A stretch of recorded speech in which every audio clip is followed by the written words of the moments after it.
Hello and welcome to Quick Tips 2. Today I will show you how to add a home screen shortcut to your favorite website on your Android 15 phone.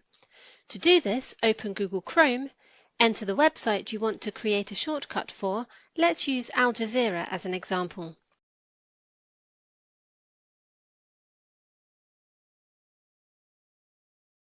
Tap on the three dots icon in the top right corner of the screen, select Add to Home Screen.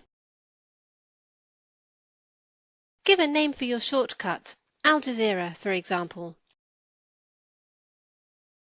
Tap Done, then Add to Home Screen. And that's it, the shortcut has now been added to your home screen. Now, whenever you want to visit this website, you can simply tap on the shortcut. Please note that this method doesn't always work, as some websites might only give you the option to download their app instead of creating a shortcut.